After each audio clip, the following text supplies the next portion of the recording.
Welcome back to this second episode of the week for the State of Recruiting podcast. I'm Mike Roach, joined by Hudson Standish. And if you're listening to this, you're probably like, hey, didn't we just get an episode yesterday? Um, you know what? We're guys who like to make good on promises. And, we didn't have a podcast episode last week.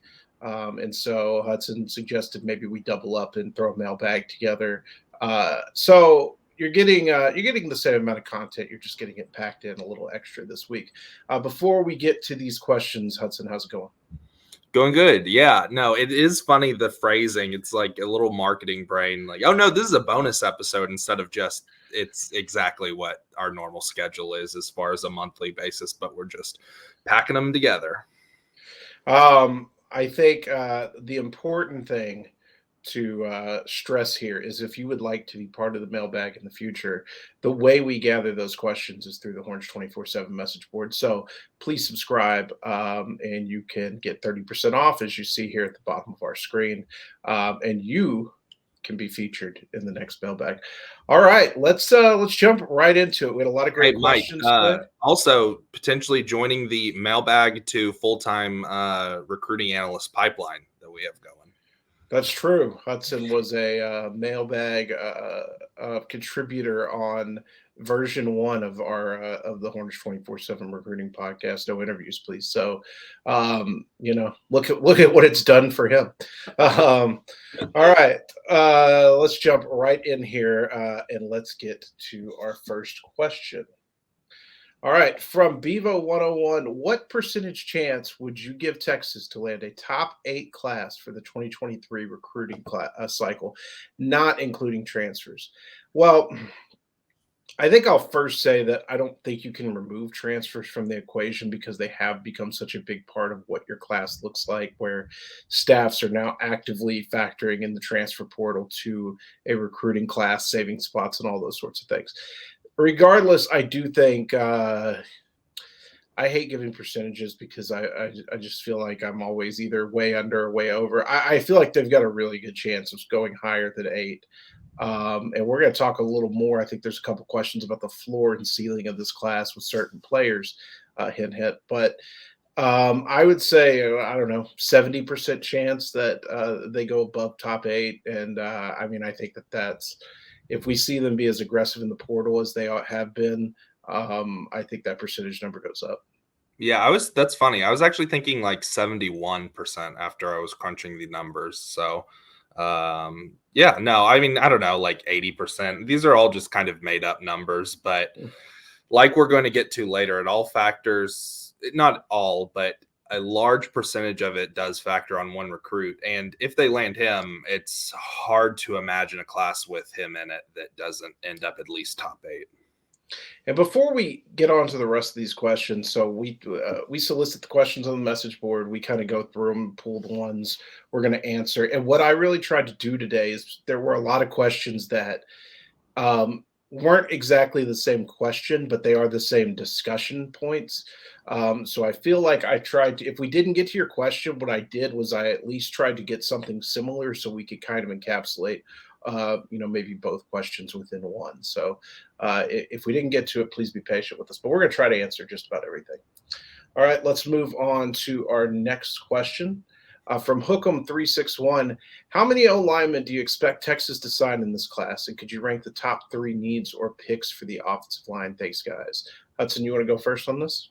Yeah, the number has kind of been 4 as a conservative one, and then maybe 5 if they get just everybody that they're looking for. I think 4 is a safe number, and the top 3 picks, I guess. Mike, did you interpret that as just kind of like the top 3 guys on the board? Yeah, I would say they're top 3 priorities on O-line. I'm trying to think. So the first one off the top of my brain, you have Harris Sewell from Odessa Permian. You have Jaden Chapman from Killeen Harker Heights. And then I think for the third spot, it's kind of hard to pick somebody definitively. You have Connor Stroh, Andre Kojo, and Ian Reed as 3 that I'm immediately thinking of. And so I'd probably say Ian Reed for my third, at least. That's what I kind of think. I know that they do love Andre Kojo a whole lot. Mike, what are your kind of thoughts on the question? I think 4 is the safe number. I think they could go to 5 if they get a guy they really like. I think it'll be a heavy in-state focus. They're not in on a lot of guys out of state at the moment. I would say that your top 3 are what my top 3 would be. Um, the only addition I would make is, and I don't think this recruitment is particularly trending well for Texas, but I think they would be really high on getting TJ Shanahan from Westlake, and adding him to that mix as well. So I think he's kind of in that top group as well. And, we'll kind of see how that shakes out, although I think they've got some work to do. Real quick, too, something that I always forget when we're talking about offensive line recruiting on the podcast, we do have to kind of factor in Marcus Deal and Zalance Hurd, even though right now they're being recruited on the defensive side of the ball. They are thought to be higher upside offensive line players, and it could maybe affect how the class is shaped together. Because if you take 4 offensive linemen, but you also know that either Marcus Deal or Zalance Hurd is in the class, there's a shot that they could be the best offensive lineman of the group as well. So that's something kind of to keep an eye on. And it's funny, the TJ Shanahan thing, Mike, because he's just so kind of out of my brain when it comes to Texas recruiting. And, things change, but that is a good point. It's a great point you bring up about Deal and Hurd. One of the points that we didn't include as an original question, but kind of came right after this, is which of those guys can play left tackle? And I think probably Kojo is the your prototypical size-wise, although I think just game-wise, just seeing him, I think he's more of an interior player. I actually think it's not a great tackle class. It's a lot of interior bodies and things like that. But I think if I had to pick out of the group, I guess I'd like Jaden Chapman the best out of. Chapman's my pick. I think he could play left tackle because the big thing, even though Chapman isn't 6'6", he is tall enough. He has enough length. He looks like a tackle, and I believe that he has really good arm length, which is what the college coaches and NFL coaches really crave. And also, even though Andre Kojo is an interior body, and I agree with you, I think that he's a guard all the way. If Kyle Flood does develop him, I mean, Andre Kojo has, I believe, an 85.5-inch wingspan. So you're talking about ridiculous level arm length for a kid that basically just turned 16 years old. So he's going to be a longer curve guy, but somebody that you shouldn't discount if you only have watched a little bit of his tape, or if you just are stargazing and looking at the profile and see that he's not super highly ranked. Yeah, absolutely. All right, let's get on to our next question. Comes to us from Wino. What is your estimate on the floor or ceiling of the class ranking with or without Arch, considering all the talent that would come just to play with him? So I think you do have to talk. I think we've talked about this a little bit in the past, but you do have to have 2 scenarios in your head. I think the odds-on favorite is that it's a higher ranked class with Arch, just by virtue of the fact that he's the number 1 player in the country, and his addition is going to boost the numbers quite a bit, let alone the guys that come along to play with him. And we'll see on that stuff, man. Like, I know we talk about it every year, and I do believe that there are guys that want to play with Arch Manning, and it might help sway a decision. But how many times do we hear it, and then it just doesn't end up mattering either way, when they get a guy. So it's always a mixed bag. I think if you're talking about a class with Arch, your floor, I would say, is top 5, top 6. And I think your ceiling could possibly be 2 or 3. I don't know that they're just going to have enough to hit number 1 because it takes a lot. It takes, multiple 5 stars and really expanding your reach outside of the state and being able to grab guys from all over the country who rate very highly. I don't know that that's part of the plan, but I think that the ceiling could possibly be 2 or 3. Go ahead. So without Arch, I still think, depending on who they get to in his place or whatever they do with it, I still think they have the makings of a top 10 class. Floor-wise without him. I think the ceiling of that could be 7, 8, something like that. Yeah, so I had it, and Mike, I don't know if you'd agree with this, But I think that this question, even though it does get asked a lot, I think it's important to keep addressing because I kind of think it's like the linchpin of the entire Texas 2023 recruiting cycle. Like, I think it is the most, like, this is the one after it where you're going to get the true fork in the road after Arch's decision. And we really see how, so I love getting to talk about this basically anytime that we do a mailbag, even though I kind of know the question's coming. How I think of it in my head, I think it's a top 8 floor with him, and that might even be low. I think it could even be 5 or 6 as the floor. And then, like you said, 2 or 3 being the ceiling. I just don't think they're after enough true out-of-state difference makers, blue chippers to get the number 1 spot. And then without them, shoot, I'd put the floor at like 14, 15, and then the ceiling at 7 or 8.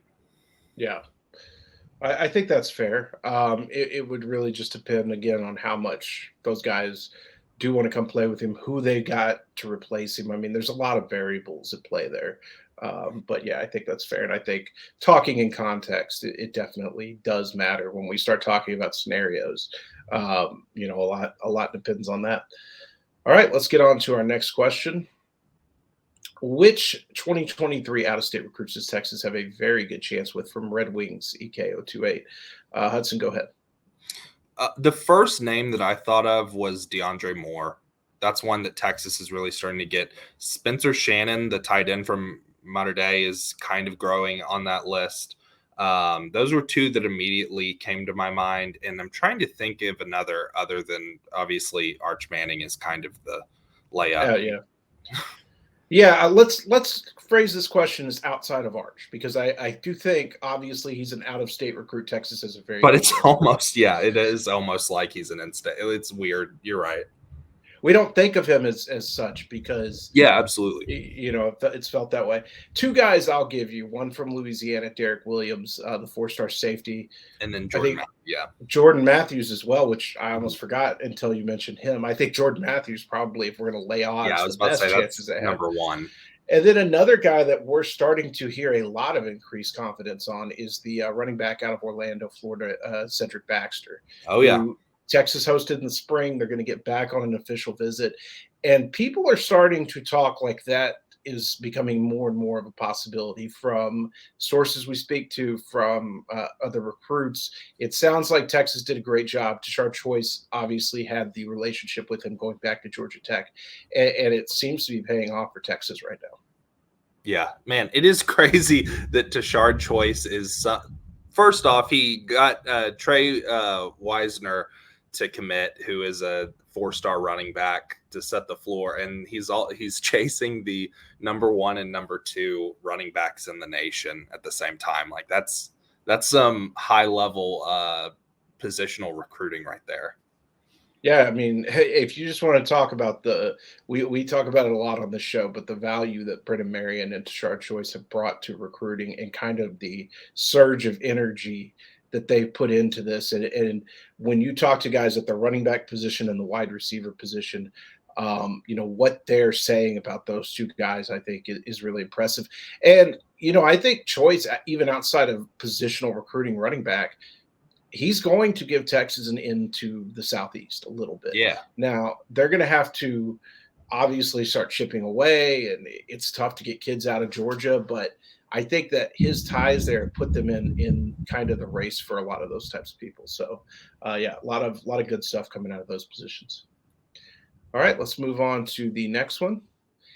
Over under 3 new commitments between now and the end of June. I'm always the conservative one on this podcast. I'm always the one that goes under on these type of questions. I am going to go over because, and I could get bit a little bit by like the exact timeline because I could see like a lot of stuff happening in the first week of July that I think would be revelatory of like silence made during June and then announced in July. If you recall last year, the first week of July was insane.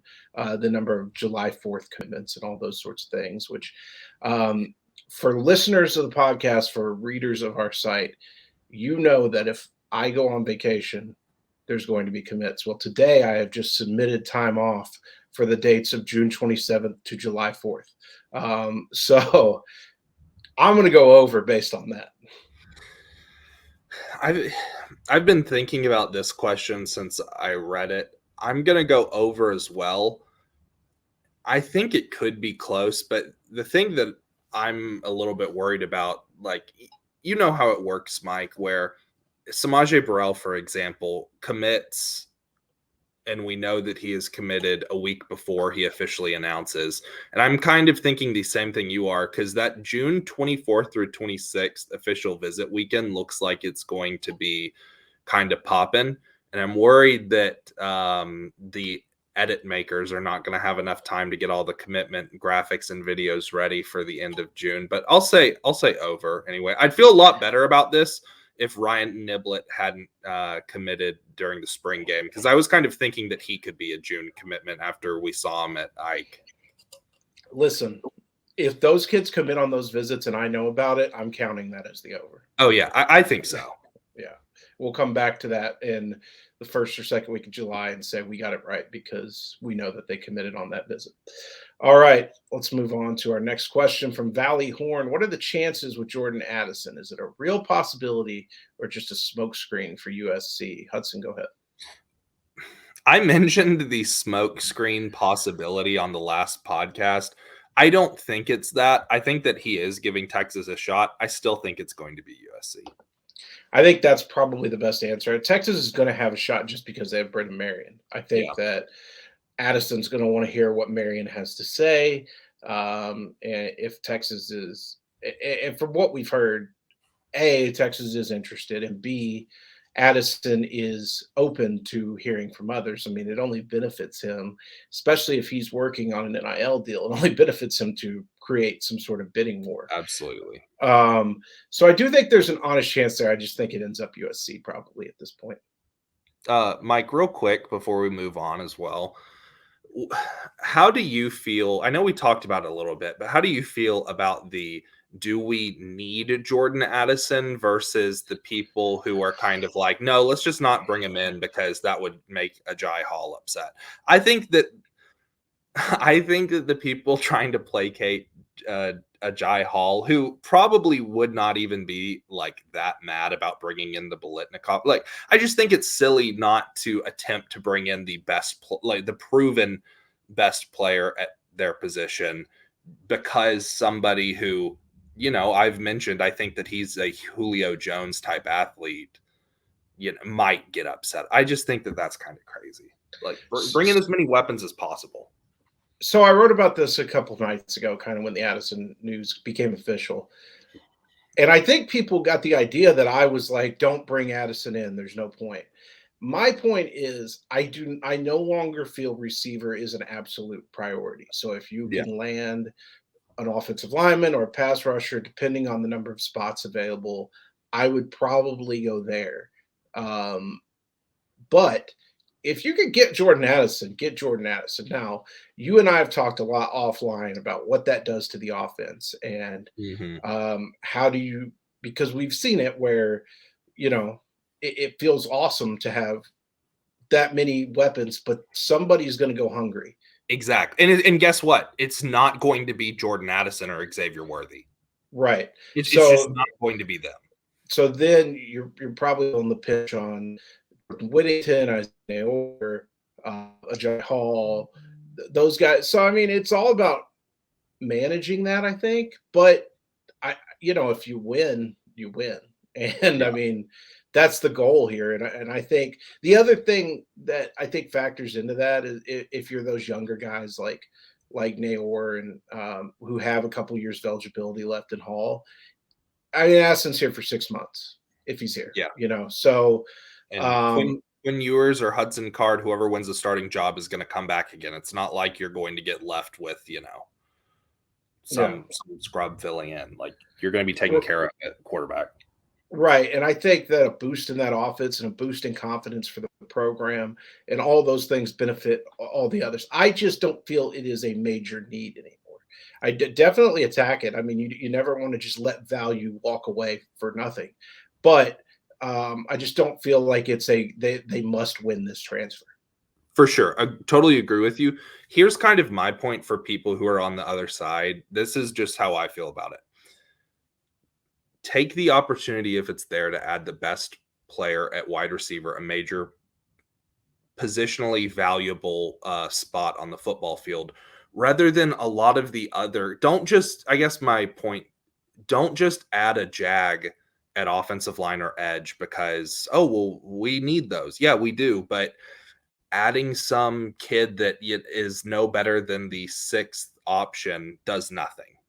Yeah, absolutely. Absolutely. And, I mean, with the portal being what it is, the deadline being what it is, we Mhm. kind of know those names that are in there now. And I don't think there is an obvious offensive line guy that's like, oh, I'd rather have him. No, You can make the argument about Isaiah Land. I've seen a lot of discussion about him and obviously his level of competition playing at the FCS level. Um, yeah, I think I'd leave that up to the coaches. Right now, they've got to be desperate for pass rushers. And if I they think feel Isaiah Land.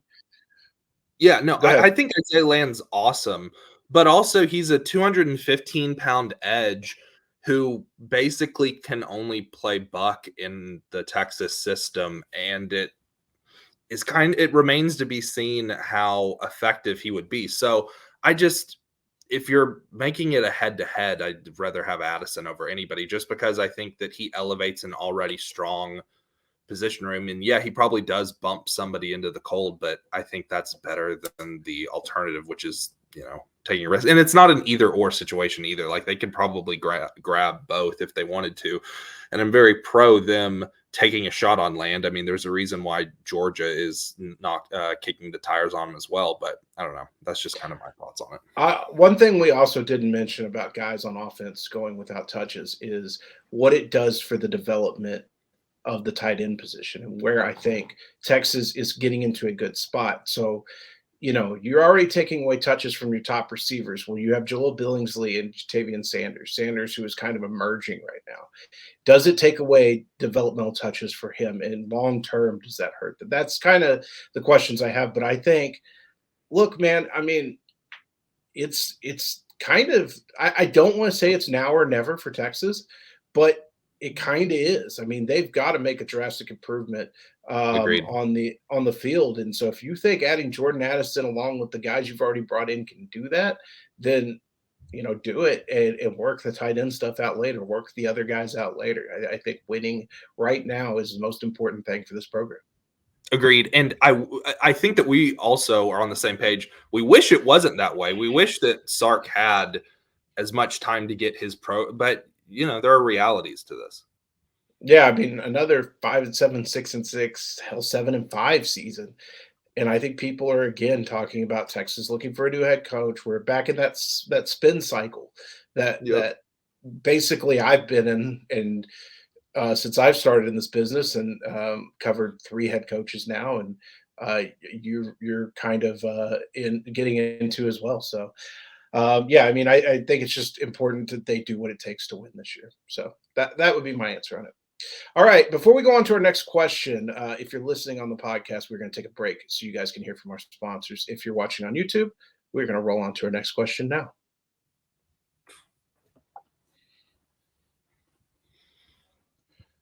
All right. Would Texas take all 5 of Niblett, Cook, Petaway, Wilson, and Greathouse if they could from Maz0593? This kind of fits into another question that came along about predicting the wide receiver haul as well. So I think we can cover both of those here. Let me see. You went first last time, so I'll take this I one. did.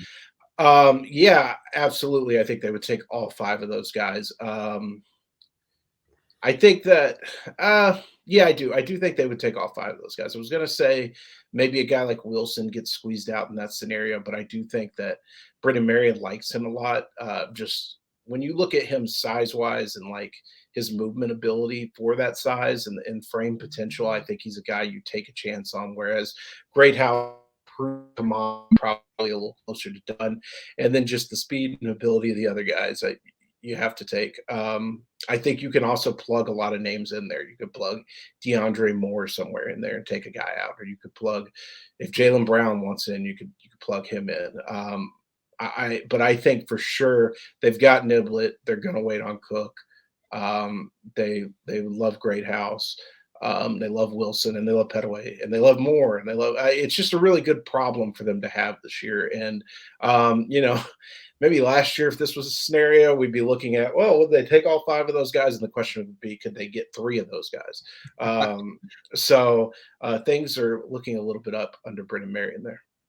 Yeah, Mike, when I did the heat check article on wide receiver recruiting, I was kind of laughing because there were really only like 8 top tier targets, and there's not this second wave that we've seen in previous cycles where, yeah, okay, well, you have your top targets, and then you have 10 clear guys below to where when they miss on no, it's really just you have this group of 5, you have DeAndre Moore, you have Jalen, both Hale and Brown, and then Kyle Parker's kind of the odd man out when it comes to a former top tier guy.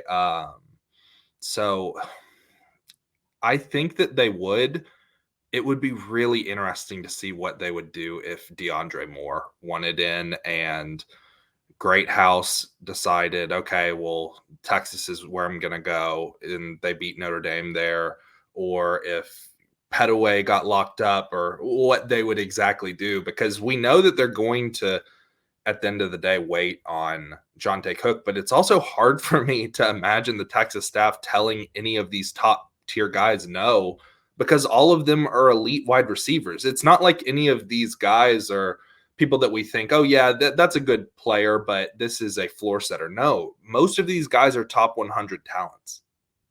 Yeah, I mean, this would be probably equal to the kind of offensive line class they brought in last year. That's what I was going to.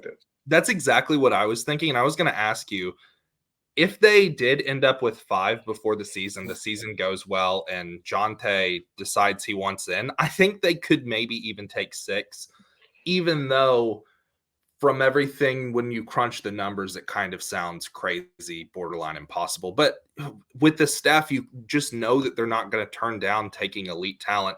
And it helps that last year they basically took 1.5 receivers, with Brennan Thompson counting as 1 and Savion Red kind of being a little bit of a tweener.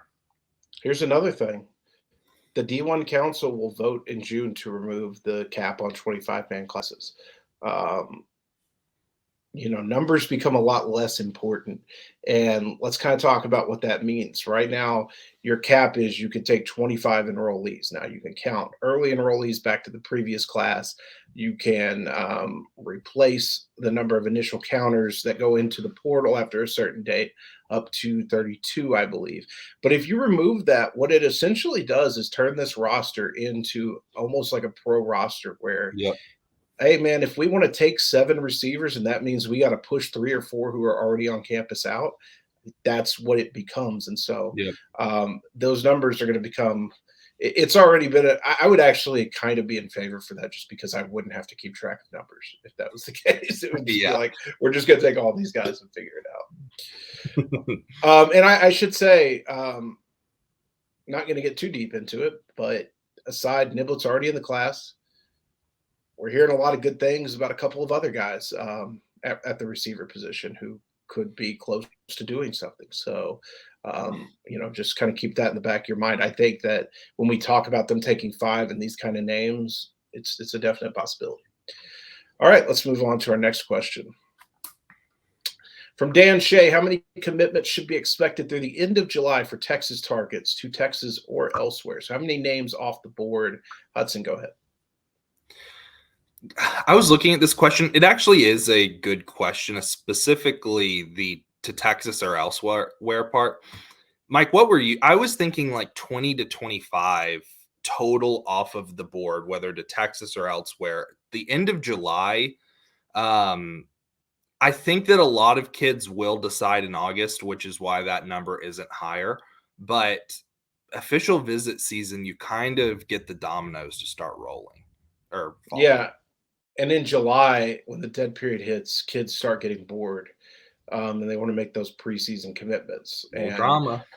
We're already seeing it to where the kids who said, hey, I'm going to take it to the end, now they're starting to say, I'm going to decide in the summer after I take my visits. So those things are changing rapidly. I think 20, I don't know the exact, I don't know even how to account for an exact number in my head. I think 2025 is probably good. I do think we're going to see a large chunk taken off the board. And that's kind of, I mean, I don't have it in front of me. I think Texas has like over 150 offers out. So when we talk about off the board, um, you know, we're talking about out of those 150 offers. So that definitely means even guys, Like just or TJ Shanahan's just one, or like if Rico Flores decides to commit in middle of right. July, that he's off the board. You know, Yeah. Even guys like I'm just trying to like they offer Caden Proctor, right? Like they have no shot at landing Caden Proctor, but oh he's yeah, on their board. Like even a guy like that, I'm not saying Caden, this is not breaking news that Caden Proctor is going to commit in the summer. Just using him as an example, that would be a guy off the board. I think if we're thinking that way, it could be even a little higher. So yeah, good question. All right, let's move on to our next one. From Orange Mambo 11, can you guys talk a little bit about why Tech and Baylor have jumped out quick on the recruiting trail, and do you see us offering some of their commitments? First of all, I'm going to answer the question, and I want to front load this by praising both of those staffs because I think both staffs are very good at identifying and evaluating and recruiting guys to their programs. Um, and then I'm going to say that they're also not engaged in a lot of battles for the top guys out there that want to wait. These are guys that want to commit early to get themselves a place. And look, Baylor's done a really good job with the development process, and we saw that in the NFL draft over the last weekend. I think Dave Aranda is a guy that a lot of kids like. I think that staff is built to recruit well. I think Joey McGuire is getting his first year bump, which he should, and add on top of that he's a fantastic relationship guy. I recall my first conversation I ever had with Joey when he was at Cedar Hill, and I wanted to play for him at Cedar Hill. So and I was a 35, no, probably not 35, probably 30-year-old guy.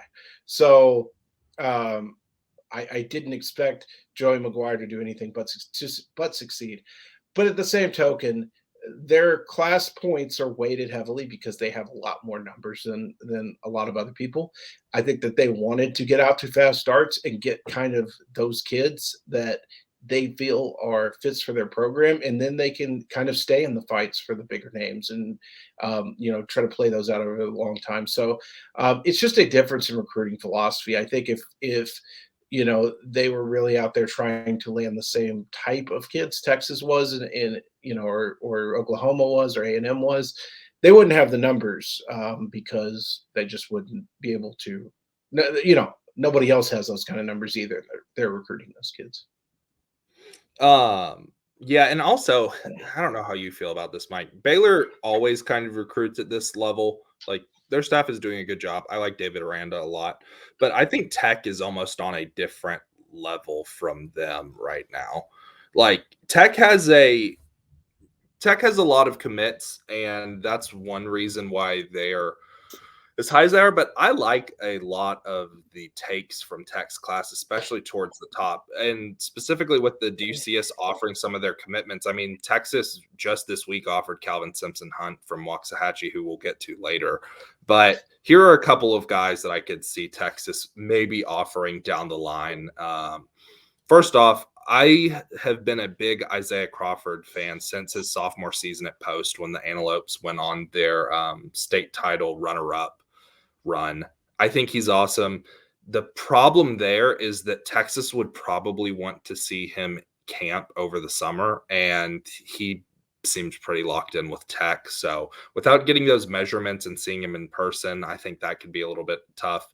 When he decommitted from Baylor, I was a little bit excited because it seemed that Texas was going to show some interest. But he quickly, once Joey got the Tech job, decided to stay close to home. LJ Martin is a running back that I've always liked. But if Texas were to offer him, I think it would have to be as an athlete at linebacker. He's a big back, and as you, me, and Gabe talk about a lot, Mike. These running backs that translate to linebacker at the next level have a ton of success. Troy Anderson from Montana State is a good example of that. And then I think the sneaky pick and somebody that I would love to actually see Texas offer is Jamari Davis from Clarendon as a linebacker. I love. What were you gonna say? No, go ahead. I'll fill in after you're done. Bryson Washington from Franklin's the guy that I've really been campaigning for Texas to offer at linebacker. Jamari Davis is just about as high on the prospect crush list. That's, I think, one of my favorite takes, getting him in the state of Texas. He is just awesome, a hell of a basketball player, and it translates on the football field as well. I think he's one, when you're looking at it in maybe 3 to 4 years, he could be a day 2 NFL draft pick pretty easy. Yeah, I think a couple of other guys to mention. Brendan Jordan from Mansfield at safety. Huddy, very surprised you did not mention Anquan Willis from Wichita Falls I love Rider. Anquan too. Yeah, I think those guys. Texas is like another guy that is not committed to Tech, but I think Tech probably leads for right now is Jordan Sanford, and I think Texas could very easily get into that battle in the summer because I think he's a high-end athlete playing the safety position. Going back to LJ Martin, Baylor took a kid Texas offered late a couple years ago, and I'm blanking on his name, from down in the like Rosenberg area that played running back. And I think Texas wanted him as a linebacker. And that's kind of what LJ Martin reminds me of. Do you know who I'm talking about, Hudson? I kind of don't. Which is weird. That's kind of my niche, but is it Tyrone Singleton? I'm blanking. This is also when the listener is probably screaming and probably. Anyways, this guy was he played down in Rosenberg ISD. Texas kind of got in on him late and wanted to make him a backer, but he was already committed to Baylor, I think, as a linebacker, as a running back. I'm sorry, and he went on to stick with Baylor, but I really liked him. I thought he was a just kind of that type of fit that you described a guy like Martin as in that defense. So we love running backs that flip to linebacker. I think that's probably a great one. So, but I mean, circling back to the original question, they've got out quick because they have 20 guys. Texas probably doesn't want to have 20 guys at this point. It would mean that they don't have a lot of room to. Oh, I know who you're talking about. Yeah, Tay McWilliams was his name. McWilliams. Yeah. That's what it was. I think I see him as kind of a similar player to Martin from the way you described him. All right, let's move on to our next question. If you had to put NIL value on current roster players, excluding Bijan Robinson, Quinn Ewers, and Xavier Worthy, who would be your top 5 extra points for putting a dollar value on each? So I'm horrible with money. My wife does all of our finances, so I'm going to probably stay away from the dollar value aspect. I feel like, Hudson, your background in finance is going to shine in this question. Yeah, definitely. Just thinking off the top of my head, I mean, he's not here yet, but I think you got to throw a Jai Hall in there. I think it's so weird because is the talk like NIL is who's the most marketable or who's the best player? Because I think a guy like Devon Campbell could be a guy that could get there, right? Like just, in a couple of years, couldn't you see Devon Campbell just having like this insane like college highlight tape that's just like circulating Twitter, and it's like Devon just bench pressing guys through a wall. I think beyond I think Justice Finkley has like the ability and the personality to be extremely marketable. So I guess I'd put him in there. It's really hard when you take out the big 3. Man. I'll go back to receiver and say maybe Naor. And then let me find one on defense I really love. I'll say that's just a personal pick of ours. Jamon Tap. Okay. So here's I immediately when I saw this question started writing it down. I'm interpreting NIL value as the sorry for the people that are just listening on the NIL value where it's just how good of a player they are. Yeah, Because that's what that's really matters. And we've talked about this off the podcast too, but there's really no true NIL market. And it's kind of a fool's errand to try to set, oh, this player is worth this much. It doesn't really, it matters how good they are and how much the position really matters. So excluding Beige, excluding, I'm going to say Quinn and Hudson excluded because whoever's the starting quarterback is going to be worth a little bit more, and excluding Xavier Worthy. The two on defense that immediately came to my mind were DeMarvion Overshone and Alfred Collins. They're going to be probably worth the most NIL value. And, you know, if Jahdae Barron is potentially getting a little bit over 100,000, which also the $200,000 mark that I saw, I don't think that's accurate from what I heard that he was getting tampered with to go. So I think that both of them would be above that, probably in the upper 100s to 200 range. And then Mike, what I was thinking, shoot, I think that Rashawn actually might be in the top 5 for NIL value.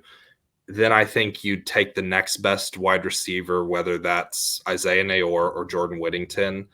And then maybe the best tight end. But honestly, I think that it might just be both Nayor and Whittington. And then obviously, if they did hypothetically add Addison, he would just be in the Xavier Worthy kind of untouchable tier. Yeah, and so I mean, it's funny. My dad used to say something is worth what somebody's willing to pay for it. So I think when you put just a stagnant worth on something, um, you're really getting into a spot where it's like, okay, I mean, I don't think anybody probably thought Jahdae Barron was worth that, but somebody was willing to pay whatever the number was. Yeah. So And that's nothing against Jahdae either. Like we've reported all spring that he's awesome, but it's just when you hear that 6 figures are getting thrown around for a guy that has a couple starts under his belt and is a promising, but it's just staggering. yeah, so you never know with the current valuations being thrown around. All right, let's move on to our next question. What's the dream D line edge class? How high on the board is Hunter Osborne from RIIS Lewis? Hudson, I know you answered the last, or no, I think I did the last question first, right? You did the last Yeah. one first. Okay, perfect. I was going to give this to you anyways if you had done it first. So why don't you start? I'm trying to think the dream D line edge class. I know that they would want Braylon Shelby as one of the edges. I know that they're really. Here's what I'll do. First off, how high on the board is Hunter Osborne? I have it sourced pretty well that he's towards the top of the board now, and it's just a hey, it was unfortunate that we're here on you late, but we're going to pursue you like you're one of the top guys on our board. I mean, he's a borderline top 100 prospect that kind of is continuing to rise and his trend line is up. So yeah, he's a absolute massive priority.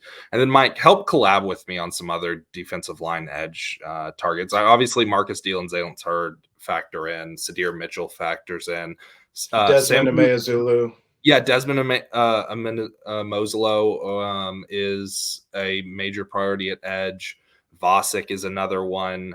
I'm trying to think. I think we've kind of figured out that Samu Tamanu Pepe is maybe the next tier below at nose.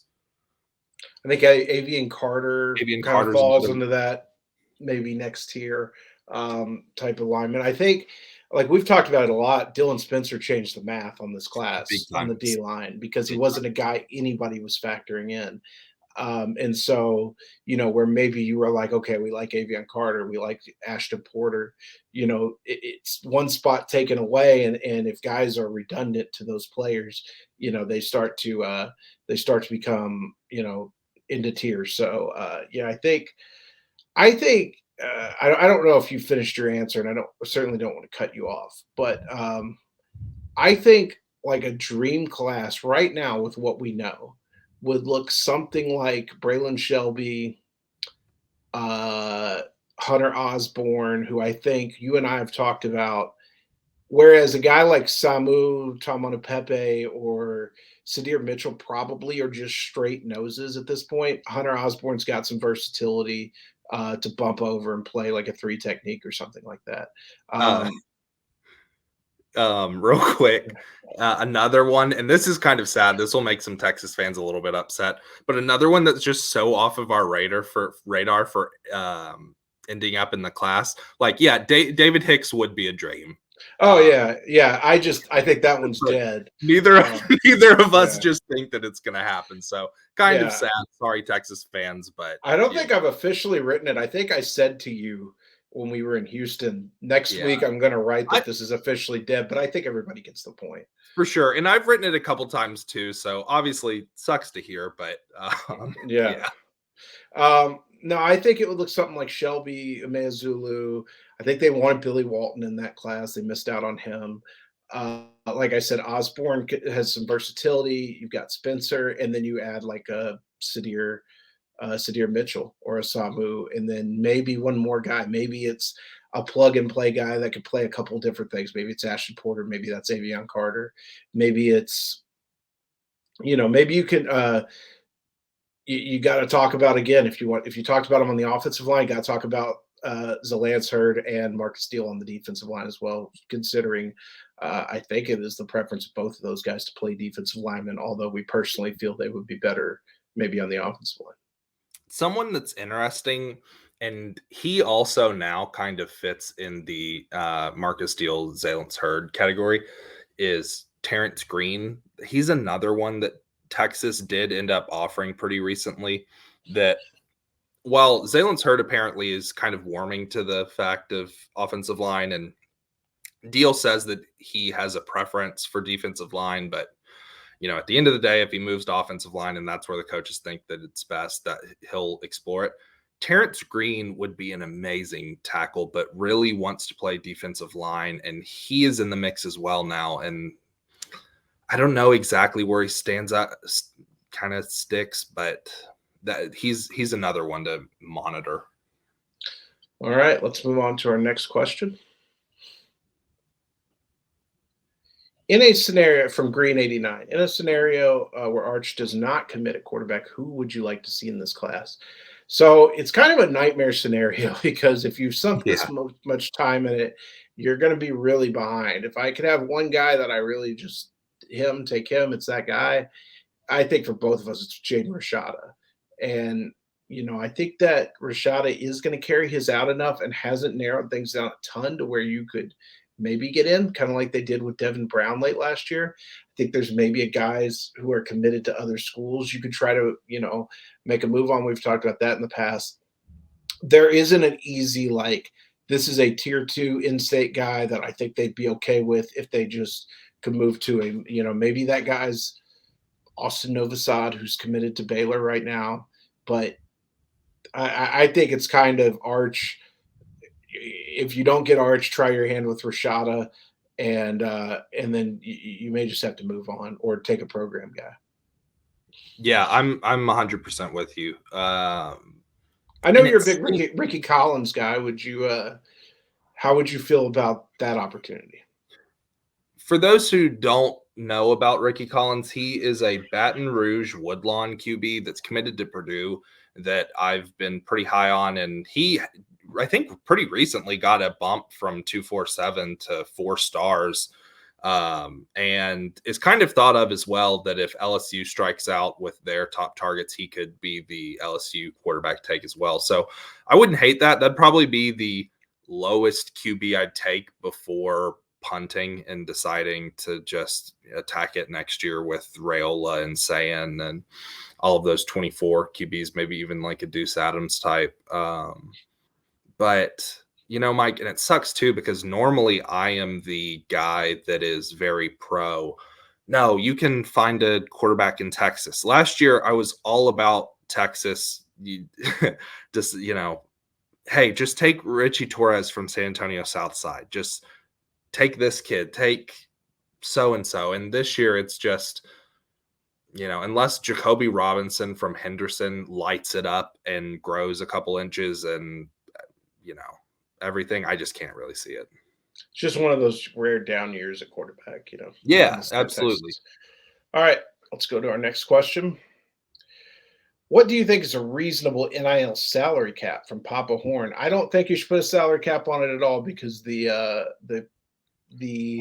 intent of NIL is an endorsement based thing, just like you wouldn't cap the way professional players make money off of endorsements. Now, if you want to say not NIL and kind of what collectives and booster groups can pay, Hudson, I'm gonna again, you're the financial guy. I'm gonna defer to you on this.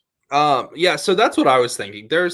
I agree with Mike. Like for true NIL, for what it was intended, there shouldn't be a salary cap. But I think the intent of the question is just for the more baggy NIL salary cap. I don't know, for Texas, what's reasonable is probably like a professional salary cap Yeah, for it's hard because it's not a level playing field, right?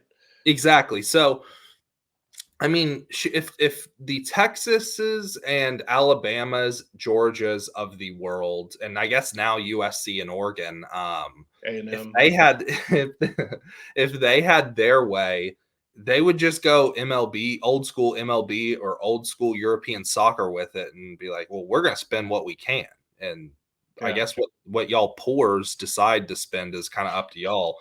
I don't know. There's nothing that G5 schools can spend to make it a fair salary cap. If you wanted to do Power 5, I guess you'd be looking at 10 to 15 is fair. If you were looking at the super conference model with the 30 to 35 schools that care the most about college football, then you're probably talking in the 20s. But I mean, even then, you're going to run into problems where kids probably should be paid more. Like, I don't know. We've talked about this a little bit, but like Nico Imaliva, or a Arch Manning or a Malachi Nelson, like truly how much money, if there was a market and there was a salary cap, would they be worth? I think it'd be in the tens of millions. Like getting a 5-star guy with 3 years of eligibility is just kind of worth its weight. Yeah, I mean it is. I think we're getting into a very different conversation at this point, but I think if you're going to start capping things like that, there has to be all sorts of things. You have to maybe unionize, you have to have Yeah. contracts in place and terms and all those Yeah. sorts of things. Because It becomes like a professional league at that point. yeah, absolutely. It becomes a professional league because also you can't have this. And we're pretty pro player empowerment. I'd say you're even more pro player empowerment than I am. But there's also just this reality of, okay, if we start doing a salary cap and we start really paying people completely, fully over the table, you also can't transfer out when you feel like it and expect to Yeah. keep your money. Like that's just a reality of, I don't Yeah. know. Yeah, I mean that's any job. It becomes at that point like a job.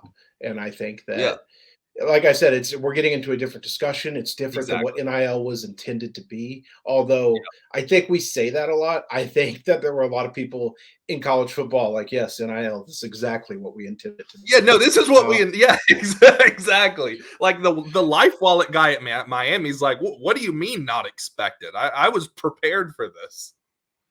yeah. So uh, yeah, I think that's a different story. But well, I guess we'll kind of cross that bridge when it gets there. All right, our next question from Bryson at 32. Are Ruben Owens, Jonte Cook possible without Arch Manning in this class? Hudson, go ahead. Yeah, they are. I think both are possible. I think that just your chances are way better if you get Arch. I think if you want to break it down even to this question, I think, and we haven't talked about this a ton. I think things with Ruben Owens are kind of, I think A&M is making a pretty big push there right now. I think as good as I felt about Texas in the last couple of months, that's starting to dwindle just a little bit. And I think that a lot of that does depend on where Arch goes. I think they can land Jonte Cook with or without Arch. Agreed. All right. Our next question from Triplet Joseph 44. Ooh, love this Out one. of all the players in Texas for the 2023 class, who is most likely to be a top 10 draft pick? I'm going to give like the boring answer here. And I'm probably just going to go with like who we have ranked the highest out of Texas. And well, actually, I'm not going to do that because I think we've I'm seen not either. yeah, I think we've seen positional value. Like you go to David Hicks, right? Like that's your immediate thought.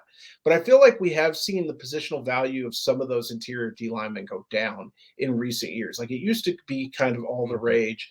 You And talk now, about unless you're the freakiest of all freaks, and David Hicks, amazing prospect, but with the amount of defensive line bodies, I think you're on the money, Mike.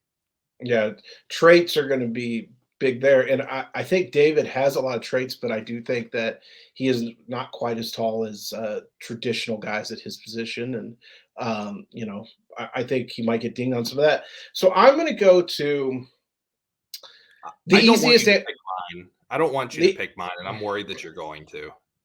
I'm going to kind of give two answers here. The easiest Okay. answer would be probably Jackson Arnold, because if Jackson Arnold works out like we think he is, the quarterback positional value is going to carry him. I think my answer is going to be Javian Taviano. That was mine.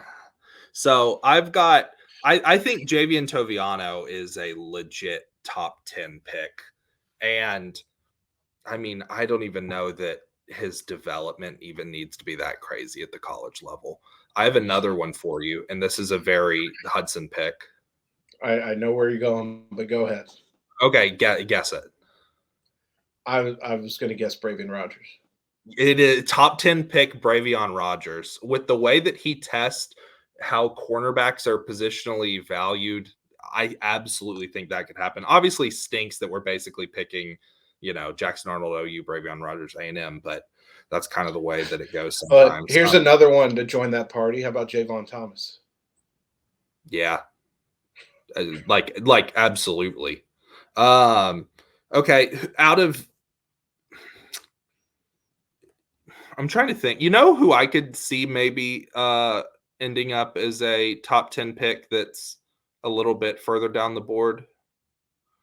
Who's that? It would not shock me at all if Marcus Deal, if he continued to grow, if he ended Yeah. up being a top 10 pick. Uncommon movement ability, great arm length, mobile. Like I could absolutely see that if he switched to the offensive side of the ball. Is it possible a guy like Micah Bell with just his insane kind of athletic package, maybe goes to a place like Notre Dame and then all of a sudden is a guy that plays well there and traitsy, is going to test well, all that sort of thing, and he could get in there, maybe not top 10, but certainly first round. Now I'm kind of altering the question on the fly. If you want to pull it up on your phone and kind of look at some guys, try to give me some hipstery picks that you could see to be a top 10. I have one, and this will not surprise you at all because it's another one of my guys. After we saw him, if you told me 4 years from now, hey, Braylon Shelby just got mocked at 11 or at 9 to X team, it would not surprise me in the slightest. Edges, again, a lot of this is just positional value. Edges matter. Like getting after the quarterback and protecting the quarterback, edges and tackles are the next most important positions in football other than QB. Like, On so that if you told me that he was one, that would not surprise me in the slightest. on that same token, Colton Bosick. Yeah, and that was going to be the other one that I closed it out with. I think that he could absolutely, because I think that Colton Bosick could kind of end up being that true edge, maybe even slide inside as he gains muscle tweener and play a bunch of stuff at the next two levels. Like I think that's a fantastic pick. Here's one I'll close on. I'll go Peyton Bowen.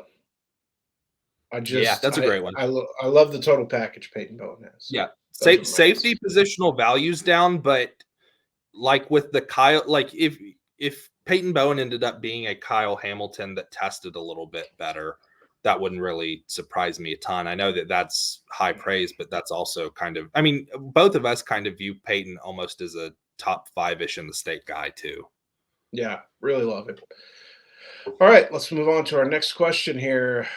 Still the same level of confidence for Arch as you did after his last visit from UT Granny.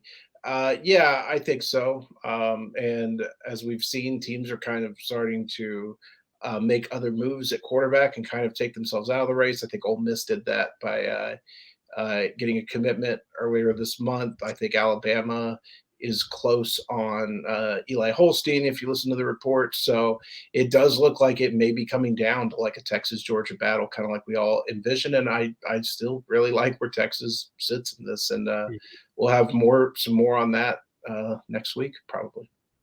Yeah, I feel the same level of confidence, if not more. And something kind of interesting, Mike. Like, I remember one of the first things that I wrote at 247 was that I was hearing from sources and expected Alabama to really push offer and probably end up taking Eli Holstein. Something I found pretty interesting. Ole Miss's quarterback take Marcel Reed from Montgomery Bell Academy in Nashville. One of my best friends in the world, McKay, went to Montgomery Bell, but he was kind of rumored and hinted to be Georgia's backup option if they missed out on Arch. So that move from Lane was a little bit fun in my eyes too. Of, hey, okay, Georgia's slow playing you, we'll just go ahead and commit here now. Just Yeah, Lane I don't being know Lane, man.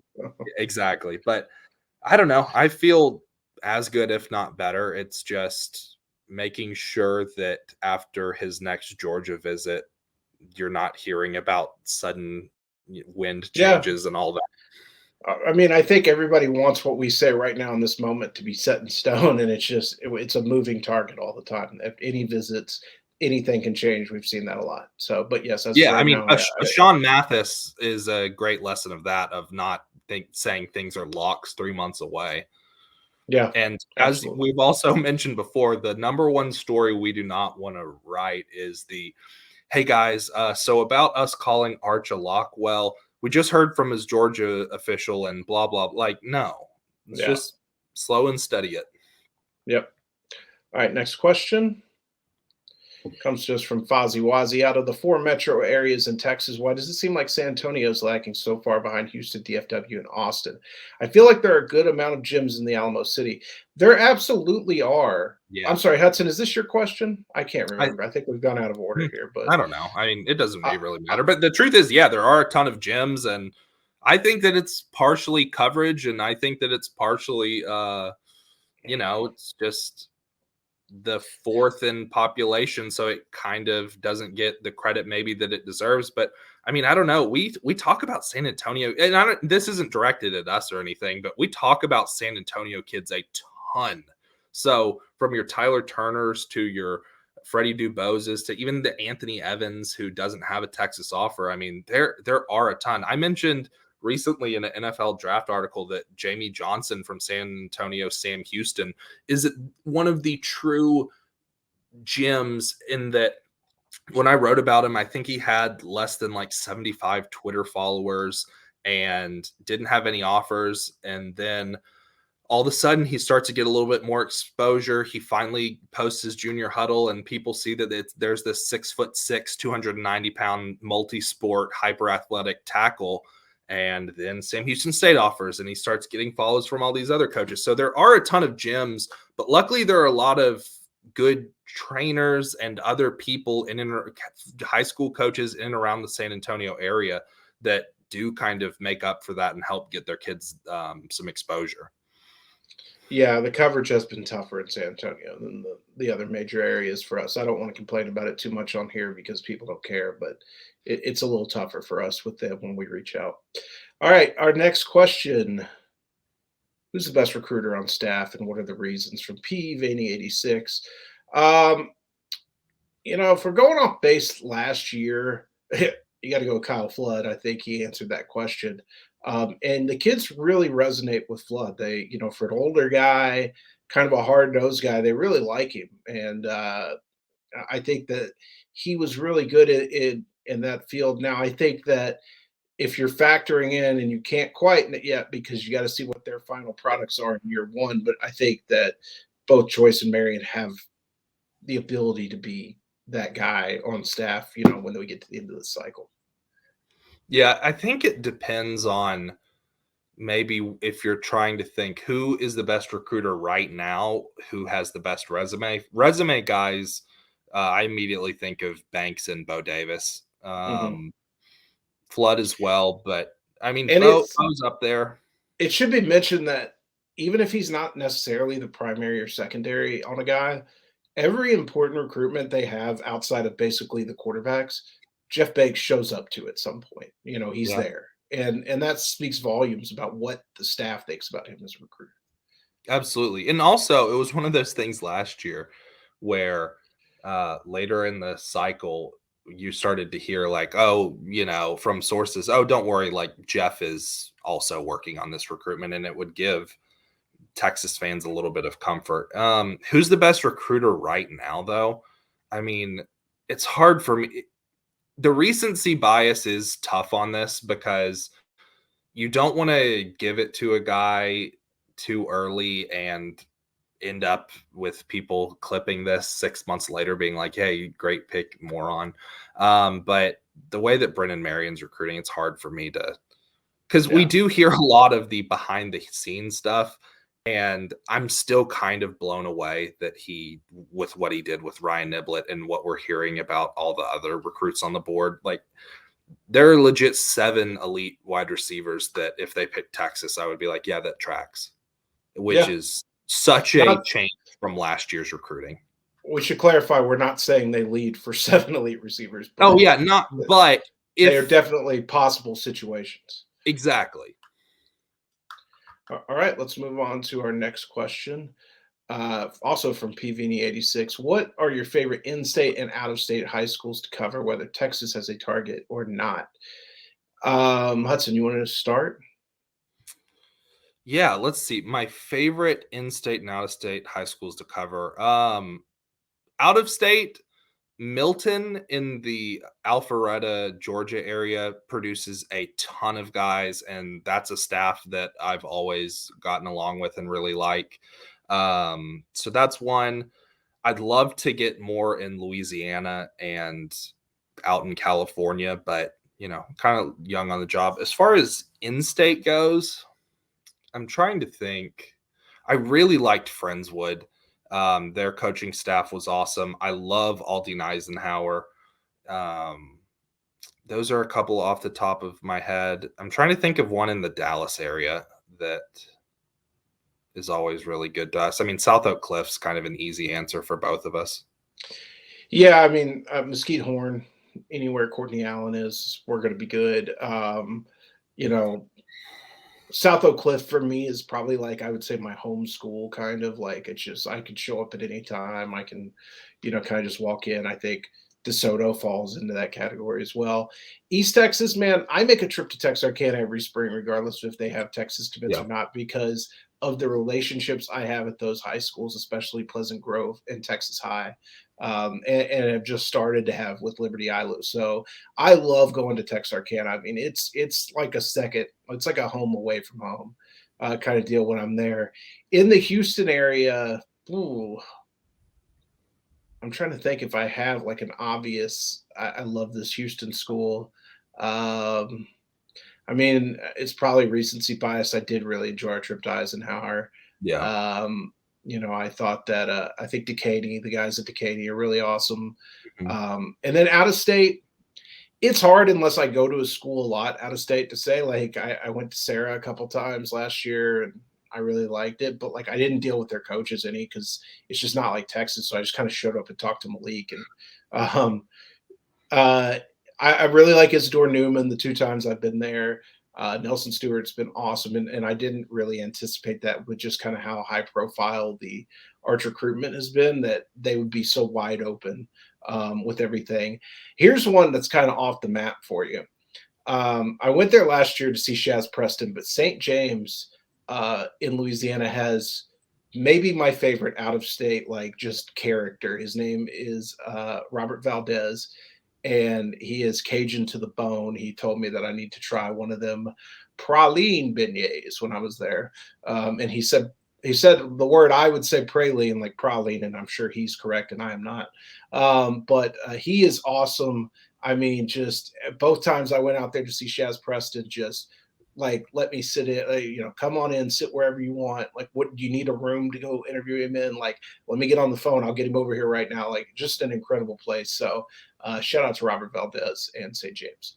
All right, our next question comes to us from It's Jeremy P. How do y'all feel about Texas' chances with Avian Carter just made the top four? But do we have a shot here on the outside looking in? I think we kind of covered this a little bit earlier, but Yeah. I think that Texas definitely has a shot if they push. I just think it depends on where he kind of falls in the pecking order. Yeah, that puts it great. All right, let's move on here. Last one, I think, right? Almost the last one. T-Man for life. With the talent coming out on O-line and D-line, are the coaches being more selective on new recruits? Should they be cherry picking or continuing to bring in a mass amount of targets like the last set? I think you build a good core like they did last time, and now it's a little more cherry picking. It's a little more taking care of the numbers. You don't have to have 7 O linemen, and I forget what the number they took up front on D line was, but it was that or more last year. I think that you can be a little more selective, and by necessity, you're going to have to. Now, that's going to change next year, and each year depending on what your roster numbers are. But this year, I think they are going to be a lot more selective. Yeah, I'm with you. I think that they're going to cherry pick as long as they're able to, have the momentum on the recruiting trail. Obviously, if they have another tough season on the field, then it makes it a little bit harder to be super selective. But if things go according to plan, yeah, they'll keep on taking only elites. Okay. And our next question from Charles Daniels is going to end the podcast. I love this question. So we couldn't, Charles, you sends me a paragraph. We can't fit it all on the screen here. I'm going to read it raw. First of all, he wants to welcome Huddy to the show. He's pumped to have somebody who was a fan of No Interviews, Please, and understands what made our show great. And if you're a newer listener, that was kind of version 1 of our Horns 24/7 recruiting podcast. With that being said, one of the best parts is when the guys would disagree, either on prospect or restaurant or whatever.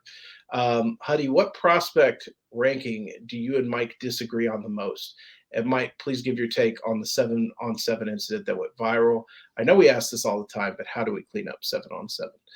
All right, Huddy, I'll let you start on where do we disagree. And wait, listen, let me start by saying, though, I think people think that we just agree all the time, and I've hired a yes man, and it's like you should see the texts group threads. It's just us at each other's throats. Yeah, so I love this question, and I didn't get to screen. I don't screen questions beforehand, so now I'm just searching through our text messages trying to find arguments without also, a lot of times on a podcast too, you want to be kind. A lot of the true takes that we have are a little bit more refined because we also just don't want to be like, oh yeah, Chase Garbers. I know that's a quarterback at Cal or whatever, but like, yeah, that guy's trash. Like, we don't want to be doing that. We also don't want to totally turn into like Around the Horn or something where we're just screaming at each other. For sure. But I've mentioned this to Mike before, but I think Bill Barnwell, actually, the ESPN NFL guy, mentioned that he really liked when there was tension and a little bit of healthy, in good faith arguing on podcast and disagreeing. And I am of that mindset too. So I love this question. Definitely. Mike and I have a great working relationship and are great friends. So anytime that we have a mailbag and y'all want us to pick fights, please continue. I'm trying to think, Mike. There are guys where I'm just like, I think I'm lower on Andre Kojo than you are. Yeah. I think I'm lower on Kyle Parker than you are. I think we've talked about, and you've said, hey, I feel a little better about this guy. Or I think here's one. Here's a good one. I actually had a conversation about this prospect yesterday. Dalton Brooks. You love Dalton Brooks. I think Dalton Brooks is just a pretty good football player. Exactly. So that's a big. Dalton Brooks is probably the best one. You're a big Caleb Mitchell guy. I don't think that he is kind of appropriately ranked. I'm not a big Cole Welliver guy. You are bigger on Cole Welliver. Those are 224s, but those are some good those are some good ones that we have disagreements on. I'm trying to think of anybody else that. Do we have a restaurant disagreement? I'm trying to think of this. I can't remember because I slander Jersey Mike's on the regular. Are you a Jersey Mike's guy? Are you in that Not crew? really. I mean, we are normally pretty in the loop on restaurants, and I nailed the El Tiempo recommendation that you ended up liking. The main person that we have beef with on restaurants is probably friends of the podcast, Guy Frazier, and former Horns 24/7 employee Nick Harris. So I think Yeah. restaurants were actually pretty good. Outside of Takis. Yeah. Oh, yeah. I mean, that's the snack related, but it is the biggest one. I'm a big Takis fan. Mike is not. If you're not aware, it's a Mexican rolled corn, like chili lime snack that Mike's not a spicy food guy, not by choice, but he just isn't. So that's a point of contention. We also think that food is just like drawn down the age line. You're either on one Yeah. side or not based on how old you are. Oh, here's another one. You're a lot higher on Brendan Jordan than I am. You mentioned him during the other segment. I'm kind of going down the list now. I'm trying to think. I mean, there are definitely guys. We had a group text argument all night for like 2 hours last night, basically on just a wide array of guys. So, and where we think they are, but you don't get access to everything on the pod. You don't get to see everything we say in private. I'm just going to say this. So I think we've satisfied that. Unless you find something else you want to weigh in on here, let's move to the 7-on-7 incident. If you're not aware, didn't see the video. It was a celebration, and then basically a kid got cold cocked from behind for celebrating by the player he celebrated on, knocked out cold on the field. To be fair, the kid did touch the other kid's head. head. Yeah, absolutely. That's like the new celebration, is to pat him on top of the head when you catch a ball over them. And I think I've said for a long time, and we cover a lot of 7-on-7 on the show. We talk about it because it is a good venue to see kids. But I think at times 7-on-7 culture is extremely toxic. It leads to this because everybody wants to hype it up, right? All the videographers there want an awesome video of you humiliating some other kid or dunking on the goalpost or something. And then everybody, when something happens, goes, they're the guy in the hot dog costume going, we're trying to find the guy who did this. Yeah. So I don't know. I don't know that there's a way to clean it up because kids, I mean, these tournaments just aren't equipped to deal with that sort of thing. So what do you kick a kid out of the tournament? Well, how good is your security? Because a couple months ago, I went to a tournament where kids were literally getting eliminated on one team and then just suiting up for another team in the next game. Yeah. And it's not like anybody noticed. I noticed because I know the kids, and I was like, hey, I saw them play this morning with a different team. But it's not like your officials are going to be like, hey, we got to get this kid off here. So I don't know that there's a way to clean it up without making like major changes to it.